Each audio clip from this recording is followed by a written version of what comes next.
Welcome to Lax Trax. All across, all the time. Your source for California lacrosse.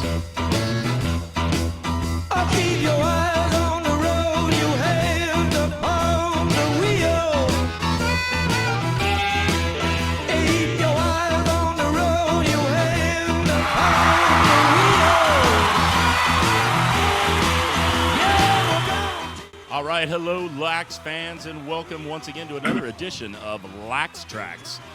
We're certainly happy to have you here this evening, and we've got a wonderful guest that we're going to introduce here in just a second. But should be a great show tonight, Jimmy. I feel really good. We got to watch some great lacrosse over the weekend, and I just saw that the Pioneers are number one in the NCAA, so that's kind of exciting. Yep. Tearing it up. So there were some great games over the weekend. Anyways, again, for those of you who don't know me, I'm Tom Bowman, and producer is Jimmy Bull, and we've got a show called Lax Trax. And just to give you a little background on me, I've got a little bit of cred. I just recently did the World Lacrosse Championships, announced those games there, and actually last summer, I shouldn't say recently, and that was a lot of fun, and I've been around lacrosse a long time with kids and nieces and nephews and brothers and sisters that played. So hopefully it's a little bit of cred, Jimmy, once again. And It is. Yeah, well, thank you, my friend. Every time you step into the booth, your cred comes out of your mouth. My gosh, what a guy. Currently announcing lacrosse at La Costa Canyon High School in San Diego, so that's been a lot of fun, too. So anyways, enough about that. Without further ado, we really have a great show tonight. One of the pioneers in a program out in Bakersfield, which we're so fortunate to have him here tonight. I know he's incredibly busy, but without further ado, let's bring him on. Honestly, I think he's a legend in the Bakersfield lacrosse scene. We just got to meet him here a little bit, and he's all-around great guy. And let's just welcome in head coach Chris Orr. Welcome, Chris. Hey, Chris. What's up, guys? Legend's kind of a big word. Nope, not a big word when you created a program. Not a big word, my friend. Yeah. Any guys that'll go out and do what you do and travel where you travel and do all the things you guys do out in Bakersfield, very impressive. So we're certainly glad to have you on board, my friend, here tonight. So, Chris, what I like to do is just to get to know you a little bit about your background, maybe a quick bio on you. You're a hard man to find to look up stuff with. I do a lot of research, and you might have to enlighten me with a lot of your background, but I think you grew up, you said, to Jimmy in Long Island. Is that right? Yes, I'm a Long Island native, so that, kind of goes hand in hand with having some exposure in lacrosse in one way, form, or another. So, well, that gives you some cred right off the bat, right? So, yeah. So you played football, you wrestled, and you played lacrosse in high school. Where'd you go to high school? I went to Harbor Hills High School. It's part of the Huntington Township. So mid Long Island, which, has some pretty significant lacrosse players coming out of there and some significant programs. So tell us a little bit about your high school lacrosse. So I will give my cousin credit. I was a baseball kid from like first grade, through like seventh grade. And then my cousin had started playing, he was in high school, started playing lacrosse. And he basically said, "Hey, you're on Long Island. Take this thing. You need to learn how to play this game." And quite honestly, after spending time with him and playing lax, that was it. I just walked away from baseball, and that was the end of it. So, so started playing lacrosse pretty much like seventh, eighth grade, and then through my high school career out at Harbor Fields High School. So, nice. And then I matriculated to, and I'll you guys are sports guys, so I'm going to test your sports knowledge. I actually went to the college where basketball was invented. Do you know where that is? Was that in Springfield College in Springfield, Massachusetts? That's exactly correct. Well, let me just give you a little hint on how I knew that, because I used to work for Spalding Sporting Goods Company in Chicopee, Mass., and I was in charge of their basketball division. And really? The Basketball Hall of Fame is in Springfield. So that's correct. So that's where I figured that I might know that answer. Yes, so you're absolutely correct. I'm impressed. So now, unfortunately, I know for me, we were Division III, which means, playing was just for fun. I was in a medically based program, had to work, had to maintain a 3.0 GPA. So unfortunately, my college lacrosse career had to go the wayside, but I did get it started and had some exposure. But and that's and then just never, always loved the sport. I mean, I enjoyed playing football, but lacrosse was absolutely my love and my passion by far. And just kept, in touch with it in various ways. Pick up games with friends, family, but raising kids and everything. It wasn't till I'd been in Southern California, would follow a little bit. I was down in Mission Viejo. I used to go watch Mission Viejo, do their thing. And we were back in North Carolina for a few years when my kids were little, and I was following, my allegiance was to East Carolina. Although they struggle as of late, but the Pirates. Pirates, go Pirates, go Pirates. And not quite the level of Duke's program, but that's okay. Well, no. But that Pirates are a fun team out there as well. Actually, weirdly enough, I had a sister who lived in Greenville of all places. So I was in New Bern. Know the Pirates well. Yep. Anyway, so how'd you make your way permanently out to Southern Cal? So my wife's family had family out here. Like I said, right after college, we came out and then went back east. And then we decided that, we wanted to be at the West Coast just because of being around family. My kids were a little froze, but hopefully he'll come back. And so we landed back here in 2004-05. And then I had 3 girls and 1 boy. My son, when he was hitting about age 9, 10, he would always see all my lacrosse gear out in the garage, and we'd do stuff here and there. And he started getting interested. And then I decided, hey, Central Valley. I mean, I saw the Southern Cal lacrosse, SoCal lacrosse scene in Northern California, but Central Valley, we just had absolutely nothing. Yeah. And so that's kind of where it started to try and figure out how to get something going. No, that's fantastic. So you ended up in Bakersfield. How long have you lived in Bakersfield? I've been this is my 20th year in Bakersfield. Wow. That's fantastic. So let me just keep going on here. So then you started the Bakersfield Youth Lacrosse Program 10, 11 years ago, did I read? So it's actually, and it's just not me. I mean, there's the amount of people that have put time and effort into this, you almost can't even name them all, but primarily. I'm sure there's a lot. The co-founder of the program, his name is Andrew Zananovich. He's a local farmer. He ended up going to Davis, and he was playing up in Davis, and then, got out of school and came back to work for, the family and his business, and was kind of in the same boat I was, had his sons, he has 2 sons that were, in and around the age 9, 10, 11. And, he was kind of thinking the same thing I was, even though we hadn't known each other. And what kind of brought us together is each of us had independently gone to one of our local our recreation programs called North of the River, and kind of, put out the idea about they should try and get, lacrosse as one of their programs. And then as a result of that, we got put in contact together. And that's basically what, got our program going. We used to literally, we were renting space behind one of the elementary schools on Saturdays with I think we had 10 or 12 kids. And we were just going through fundamentals, ground balls, learning how to pass catch. And then as things progressed, we got to the point where we formalized with the Parks and Rec program, and then we started running clinics to start drumming up interest in the game.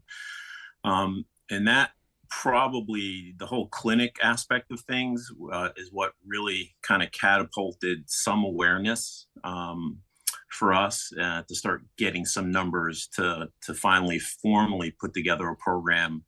I think it's been actually 10 years that we filed as a 501c3. And that's, where our roots got laid down. So I'm real curious. That's fantastic. How do you advertise day one to get guys to come to a field, a clinic, and what age? And, how did you guys end up really exciting people in the Bakersfield area? The clinic's number one, and what we finally figured out when we first did it, we met with the Parks program, and it was $25 to do the clinic, and realized, having people put up costs for something they had basically no idea about. I mean, next to nobody was just not going to do it. So then we finally realized, and the park system agreed, that we would do all our clinics for free. And also established relationships with one of the local talk radio stations. And then just having the parents of the kids we did have, had their connections. Even though Bakersfield, I think, is like the 7th biggest city in California, it is still, a small town. Right. And that word of mouth started getting around. And then as we started doing the clinics, literally we'd have people that I had, like 3 of my former players who just happened to be driving by and, with their parents, and saw, and they were like, "Hey, mom and dad, what's that?" And stopped. And a couple of my players, one of them who's a senior now, and his brother who's actually at Cal Poly's program right now, they lived across the street from that elementary school where we started, and they saw us, and they just came over wondering what the heck we were doing. And, it's basically, lacrosse has dominated their sports lives to this day. So that is fantastic, that Jimmy. That is great. That is super impressive. I mean, we talk to a lot of different people on the show, but we rarely talk to someone who started a program. Most of these guys inherit them, and it's just very impressive.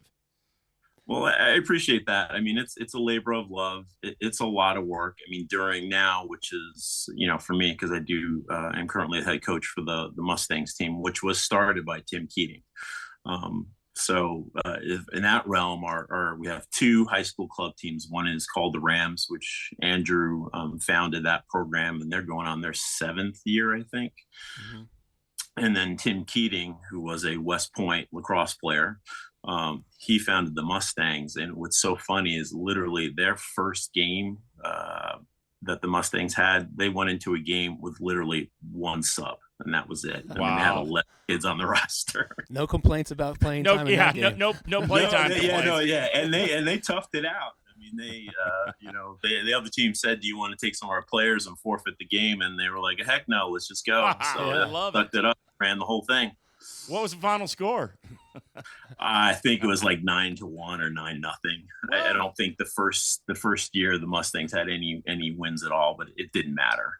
Everybody was just happy to be out playing lacrosse. I love it. That, you know what? Right there, what you just said, everybody's happy to play lacrosse is what we're all about. We just want to spread that word to everyone, and especially here in California. But so when you first started off and you had those clinics behind the school, what was like total number of players at that time? Well, the behind the school wasn't even a clinic. That was just like, hey, we're going to get together. When we really started going with clinics, I mean, we've had clinics where we've had as many as 60 and 70 registrants. And we also, we have a women's program, which we've been trying so hard to develop and have had ups and downs with that. That's proven to be difficult as far as, at least because we're a club program, getting, competitive teams outside of our area. But we've had, as little as 20 something kids, and we've had 100 kids at a clinic at a time.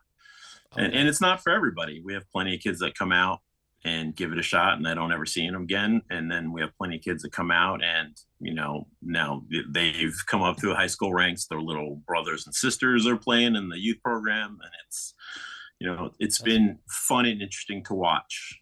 And what would you say your size is currently? Is it when was your biggest year? Is this your biggest year right now, or our biggest year was COVID, before COVID shut us down, and I think we had 115, 120 registered between our 2 through 4 soft stick program, and then our 5-6 together, 7-8 together, U14, and then our high school programs. COVID definitely was a hit for us, as it was for many other recreational or club programs in at least the Central Coast, Central Valley area. So 3 or 4 feeder teams for your high school. roughly? Yeah, I mean, yes, I do. I definitely at the point for us now, for me, with my particular team, probably 75% of my players are matriculating up from the youth program, and I'll get 25% that are kids who've not had any experience, and they're just at the high school level. They come out, try the clinics and end up playing. I have one kid who just started this year. He's a sophomore. His intent is to go to Air Force Academy, and he needed to have a sport that he thought he'd be happy with. And he just basically Googled lacrosse and found us. And kid's only been playing 6 weeks and doing phenomenally well for someone who's only had 6 weeks of lacrosse experience. That's awesome. Perfect. So, Perfect. all right. So if I break down the Bakersfield Youth Lacrosse, you've got the 2 through 4, you said the soft stick, and then you got 5, 6, 7, 8, and then you go into the high school. So Correct. do you have enough teams to play, or it sounds like you're traveling a ton? Is that right? We travel. We participate, plus our women's program, which has a whole big age group there.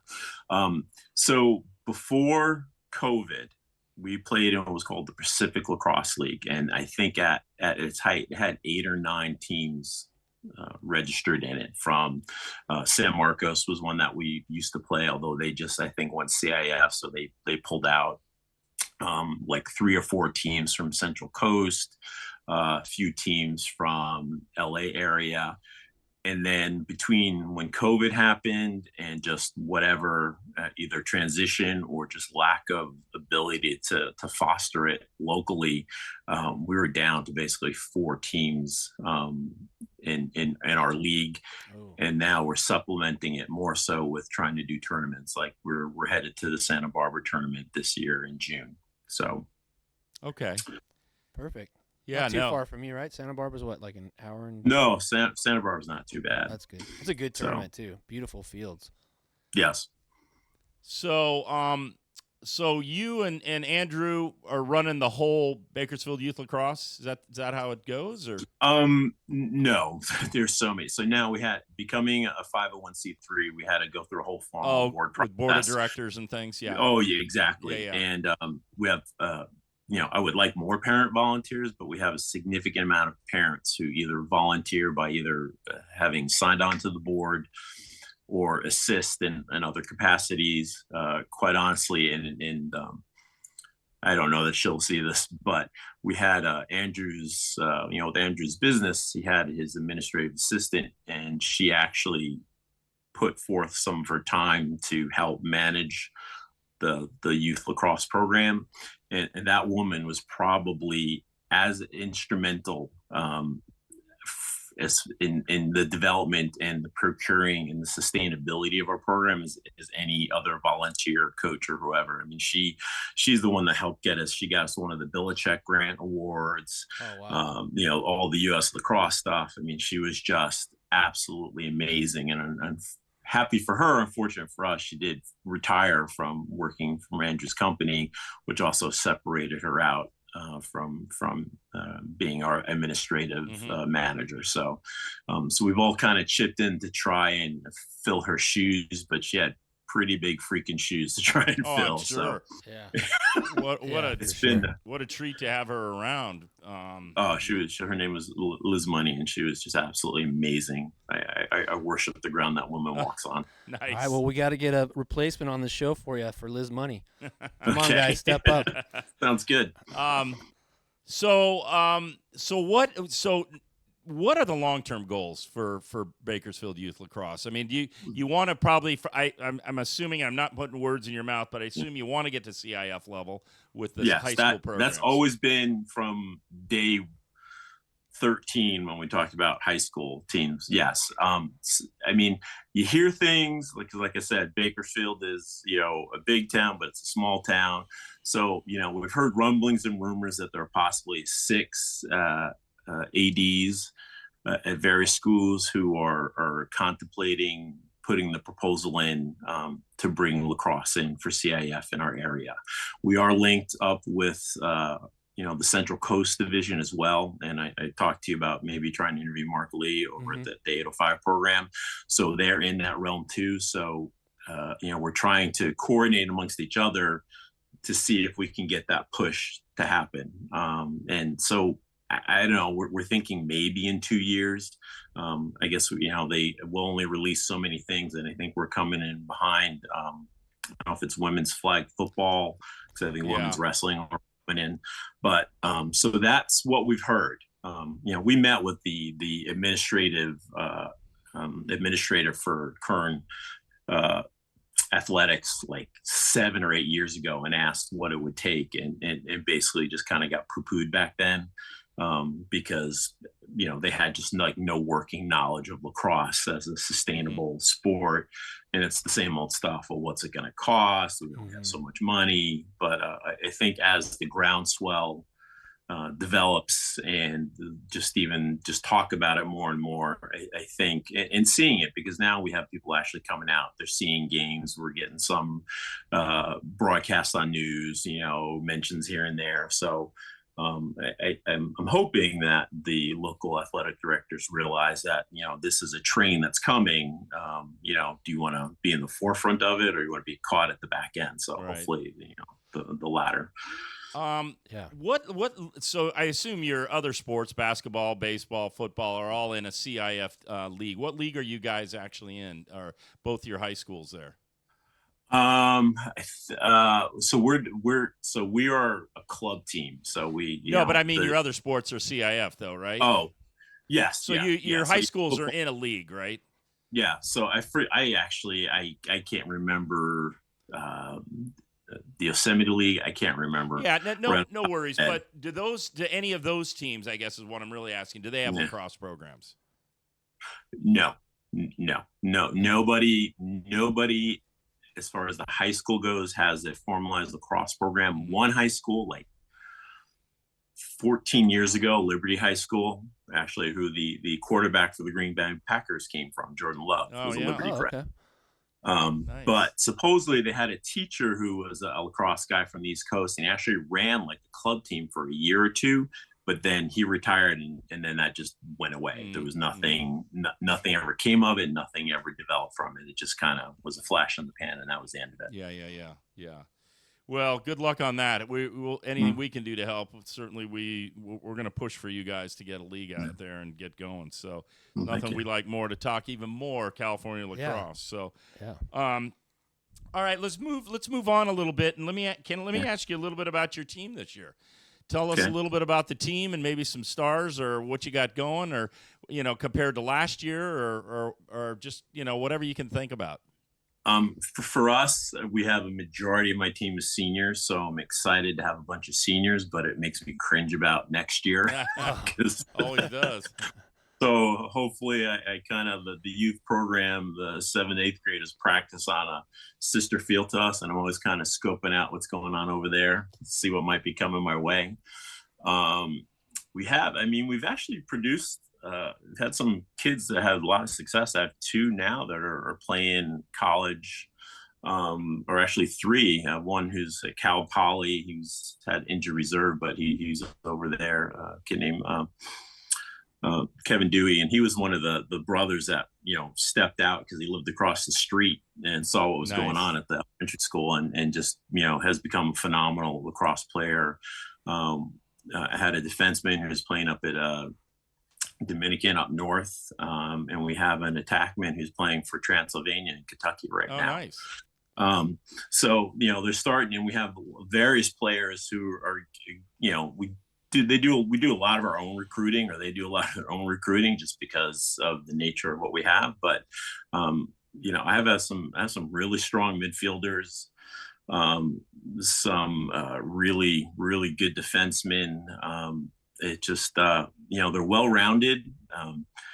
It boils down to, we harp on this always and always, because we only practice 3 nights a week, Tuesday, Wednesday, Thursdays. And it comes down to, wall ball. Yeah, I mean, exactly. The cleaner you can make your passing and catching, the easier it makes our job, and we can work on all the other strategic stuff.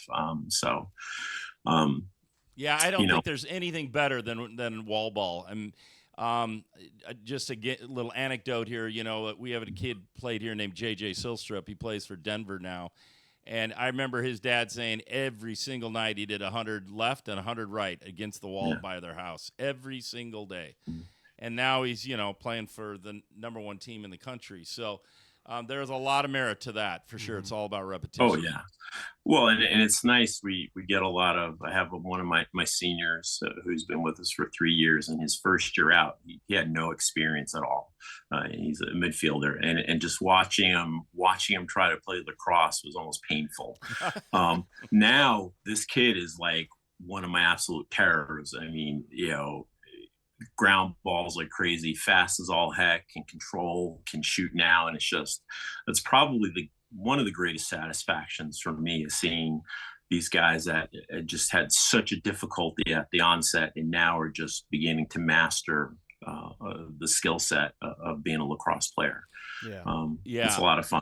And just imagine if they had the league, up there with a steady program. I mean, that would just take it to a whole new level for sure. Yeah, I wish that for all my kids, hopefully, or men's and women's programs. And if that happens, I couldn't coach a high school team given what their schedules would be in time frames. We practice 5:30 to 7:30, so I have a couple of my players that are getting out of track and competitive swimming and coming over, and those guys amaze me too, that they're doing that and then coming to play lacrosse. But I'll happily go back to the youth program and develop the younger players again. So are you still coaching some youth, or is it just high school now? I'm just I can only coach the high school program. We have a lot of awesome volunteers, which we don't exist. It's my spiel when we have the clinics is we don't exist without volunteers. So please, come out. Do you no experience needed? As Chris Orr, do you find much difference between the youth and the high school game? And I know they're bigger, faster, all that, but in terms of how you would approach coaching each of those groups?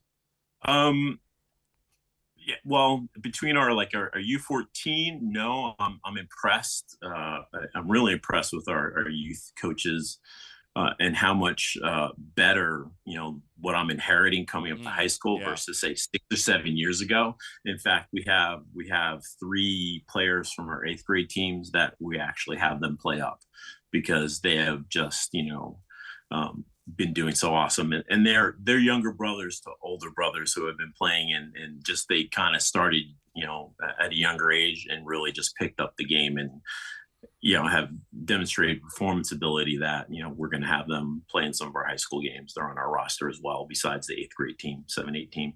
Yeah. What do you find as a high school coach the toughest position to coach? And I might know the answer, but what do you find is the toughest to coach? Goalie.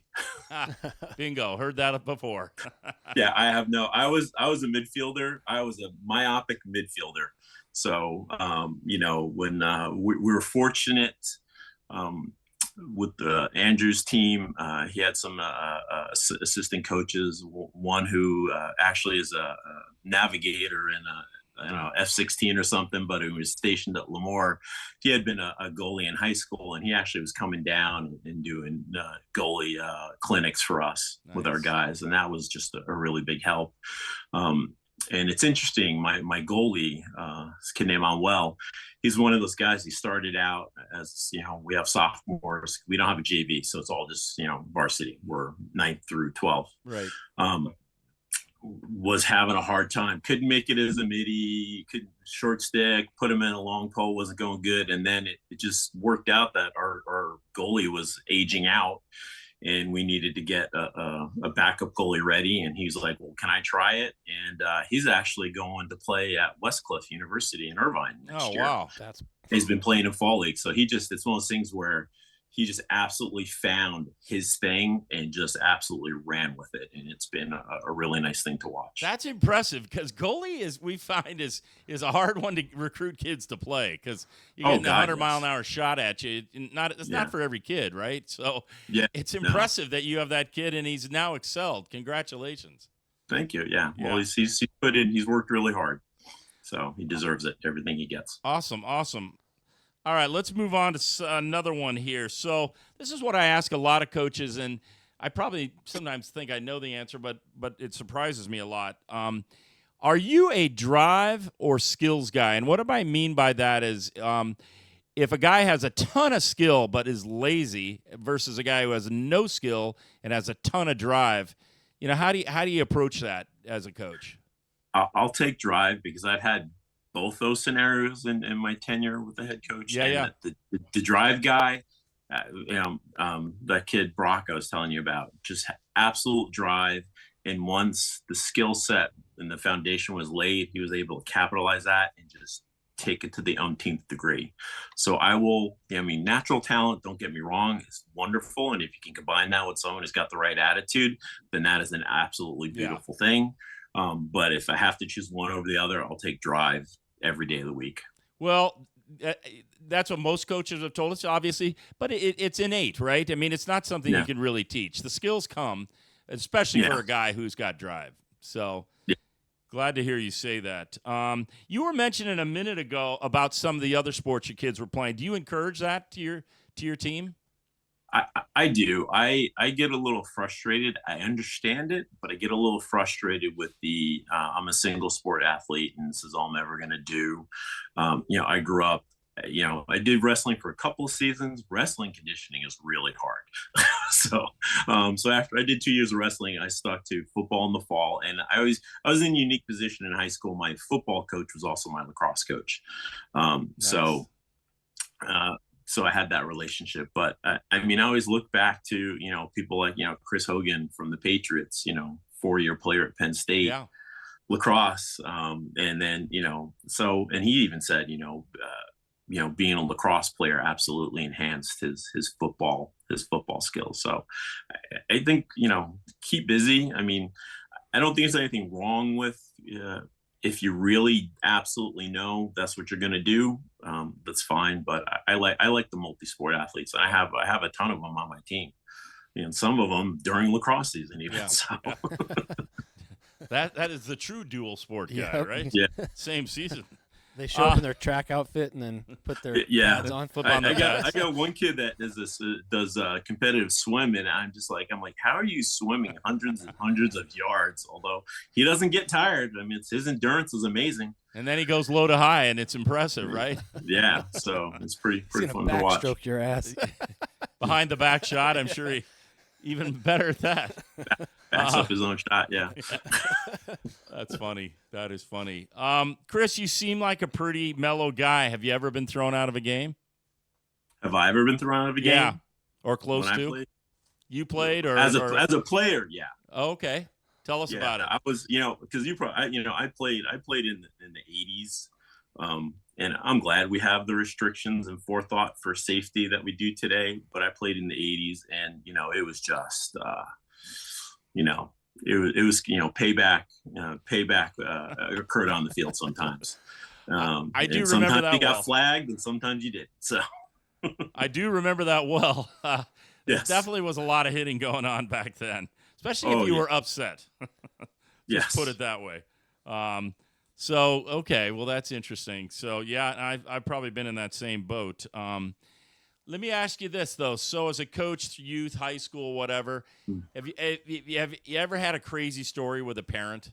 Or, we all get the, hey, my kid needs more play time. But have you ever had a crazy story with a parent?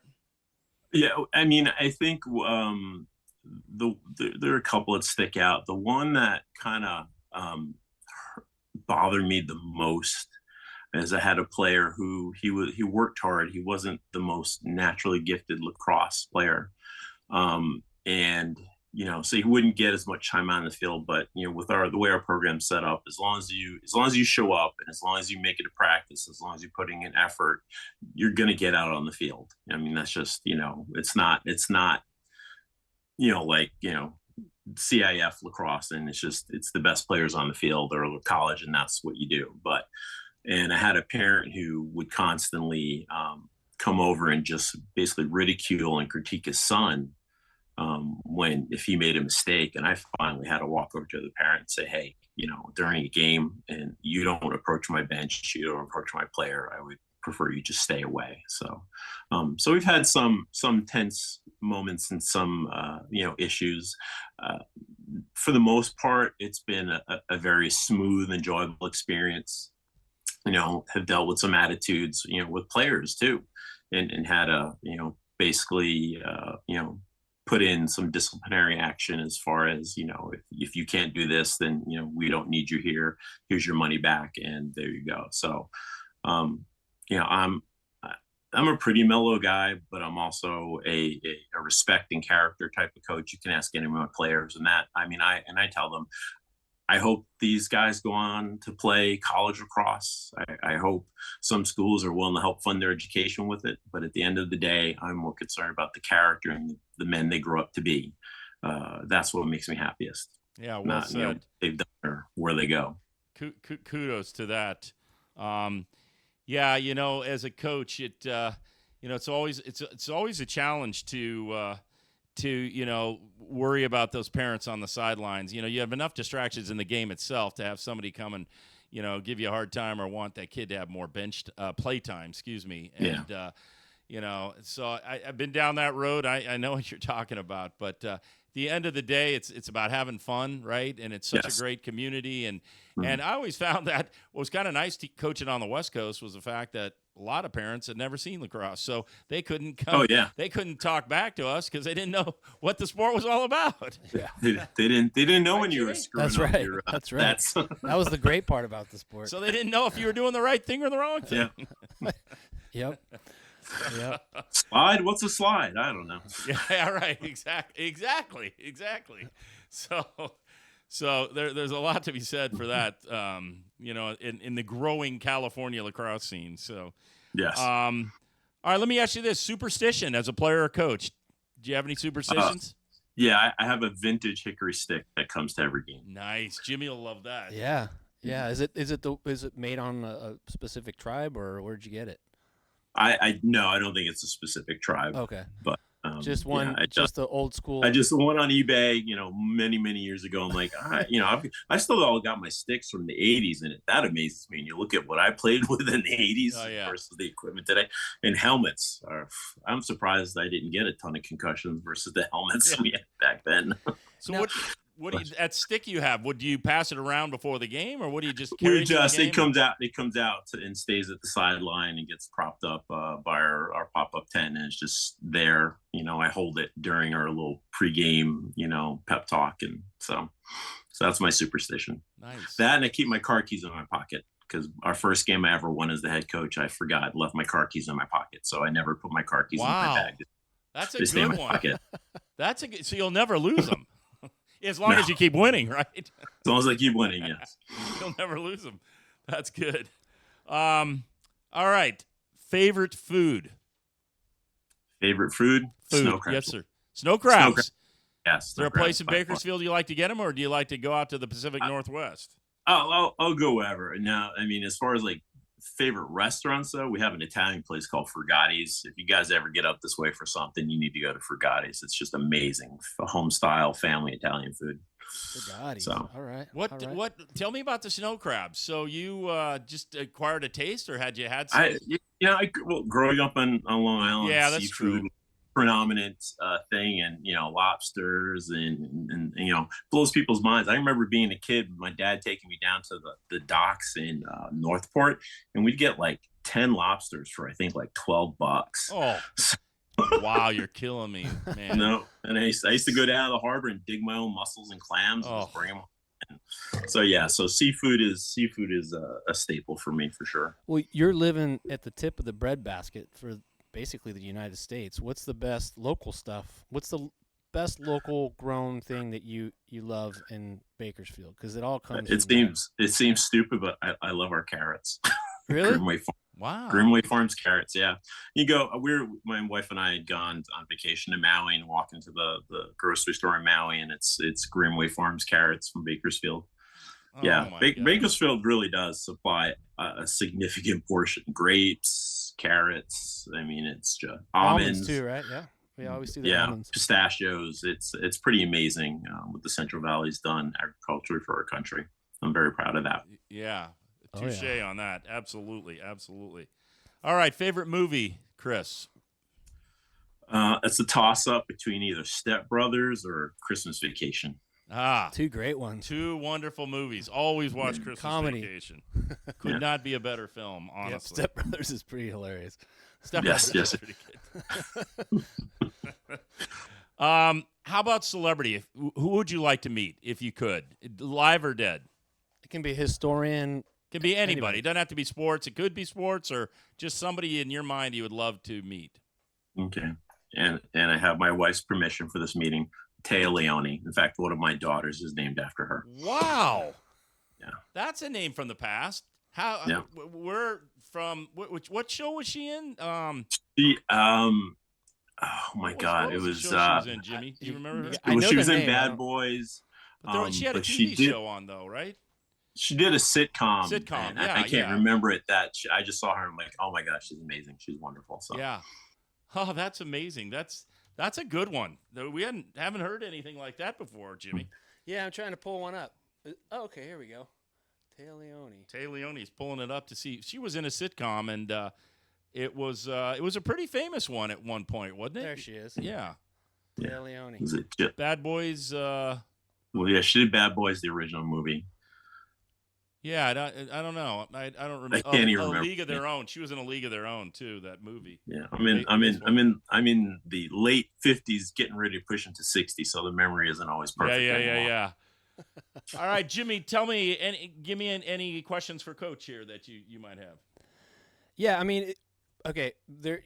You're out. Bakersfield's grown so much, so it's so different. Because my wife's family is from Fowler area, so we drove right on the 99 past you all the time and made pit stops and went to Mimi's and got a pie and stuff like that. But Yeah.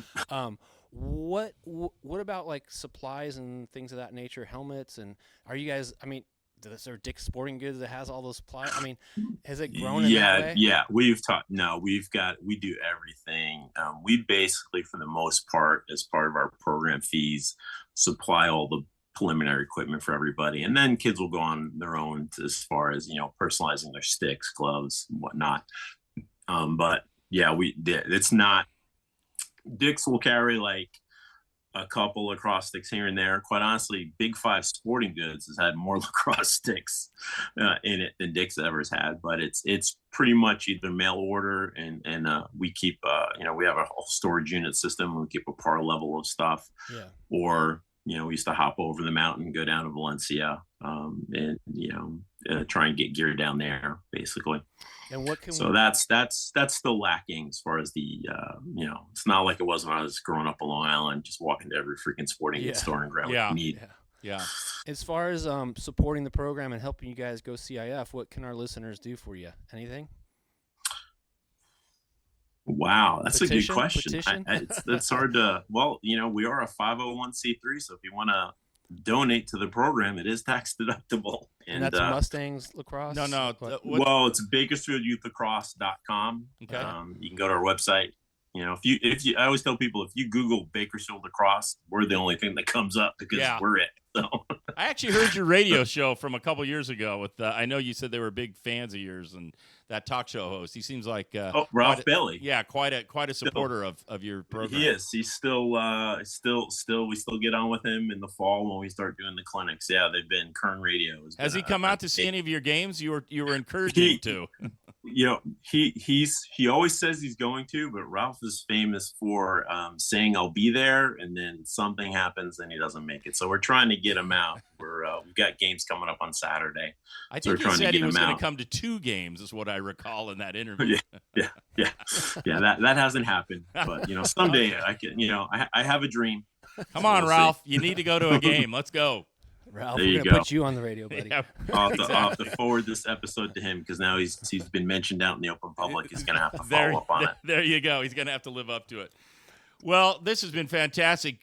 Chris, any other stories we missed or anything you want to tell us about you or your program or your thoughts on lacrosse in general? It's my favorite sport in the whole world. We tell our kids, it's the creator's game, and just say, honor and respect the game and everything about it.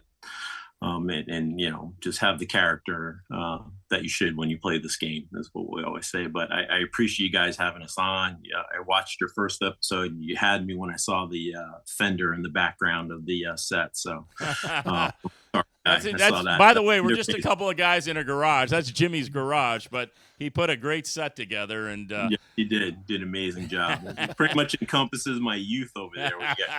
So. We've got some old helmets. Actually, we had a guy on here one night, and he had his old helmet here, so it might have been vintage when you played as well. So you probably would have loved that. Probably. But that was some pretty interesting gear at that point. But yeah. But God, yes. Yeah, exactly. But anyways, well, thank you so much for being with us tonight, and all the best to you guys in Bakersfield, and just keep plugging along, and anything we can do to help you guys get to be a CIF level, we'd love that, because we want to spread the game in California, and that's what we're here to do. And it's all about stories. It's all about talking to people who can make things happen. And certainly, again, you said not to use the word legend with you, but I consider you a legend in Bakersfield. So keep up the good work, and thanks so much for being with us tonight. And good luck on this year's season for all your teams. Thank you so much. And I really, this is a great program you guys are doing. I suspect you will have a lot of success with it. And when we do get CIF, we'll give you a call. Well, we'll certainly have you on again, my friend. We'll celebrate. All right, appreciate it. We'll celebrate. We'll celebrate at the Italian place in Bakersfield. Forgatti's, yes. Forgatti's. That's a deal. Right. That's a deal. All right, Chris, have Thanks, a great Chris. evening. Thanks for everything. Take care. Thanks so much, guys. Have a great night. Take care. You too. Thank you. Bye. Bye-bye. All right, what a show we had tonight with Chris Orr from the Bakersfield Youth Lacrosse Program. I got to tell you, Jimmy, this guy impresses me so much. I mean, we talked to a lot of coaches with very well-established programs who have had a lot of success, which is fantastic, both as players, as coaches. But, man, down in the nitty-gritty, that's where it all happens for lacrosse. It is. It's starting in the youth programs, then getting to the middle school, and then into the high school. But you're not even CIF, and these guys are still pushing this thing day in, day out. Yeah. And I think the main thing is what he's finished with is that it's all about respecting the game, the creator's game, the spirituality, and that's where he finds his joy. I mean, he wants to get out and run around and have fun playing and seeing people progress, so hats off to you. And kudos to be starting a program kind of in a relatively remote area of lacrosse in California. I mean, we're along the coast, you know, the Bay Area, certainly down here, and the true Central Coast. And, you know, being in the Central Valley, it's, you know, there's not a lot of teams out there, and he's got to come and travel a lot, and that's certainly impressive and probably tough on his players as well. But kudos to him and all the people involved with Bakersfield Youth Lacrosse. Yeah. I love that. I love that stuff. That's what we're after. So if there's any other people that are in rural areas like that have a similar story, let us know. You can email us at laxtraxlax@gmail.com, laxtraxlax@gmail.com. We'd love to hear from you. If you have any interesting stories about anything lacrosse related in California that might be an interesting story, give us an email, and we'll reach out to you.